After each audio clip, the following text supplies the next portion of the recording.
Blok imtahanda bunları fərqləndirəsən deyə iki mövzunu sənə izah eləyəcəm. Birinci mövzu binomial əmsallar cəmi, ikinci mövzu isə binomun açılışındakı sadəcə əmsalların cəmi. Əgər binomial əmsallar cəmi deyirsə, bu düsturdan hesablayın, B düsturu ilə. Sadəcə açılışdakı əmsalların cəmi deyirsə, burada dəyişənlərin yerinə 1 verim. İndi keçən misal üzərində izah eləyək. Birinci misal üzərində yazıram. A ifadəsini veribdir. Burada 3A üzərinə gəlsin 2B üstü mötərizə üstü 4. Əgər bunun binomial əmsalların cəmini tapmaq istəyirəmsə, yəni B-sini tapmaq istəyirəmsə, burada 2 üstü sadəcə bunun üzərindəki 4-ü götürüb yazırsan. Bu 2 dəyişilmir, düsturdakı sadəcə 2-dir. Əgər sadəcə bunun əmsalları cəmi, yəni açılışdakı əmsalları cəmini tapmaq istəyirsənsə, dəyişənlərin yerinə 1 yaz. 3 vuraq 1, üzərinə gəlsin 2 vuraq 1. A və B-yə 1 verdik, üzəri 4.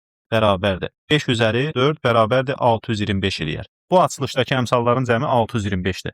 İndi ikinci misal üçün bunu nümunə göstərək. A ifadəsi verilibdir. Burada da 5A çıxılsın 3B üstü 6. Binomial əmsalları cəmi deyirsə, sadəcə 2 üstü 6 götürürsən, yəni B bərabərdir 2 üstü 6, o da bərabərdir 64 eləyər. Əgər əmsalları cəmi deyirsə, sadəcə əmsalları cəmi və yaxud da ki, açılışdakı əmsalları cəmi deyirsə, burada dəyişənlərə 1 verirsən, yəni 5 vuraq 1 çıxılsın 3 vuraq 1 üstü 6 bərabərdir 2 üstü 6, bu da 64 eləyər.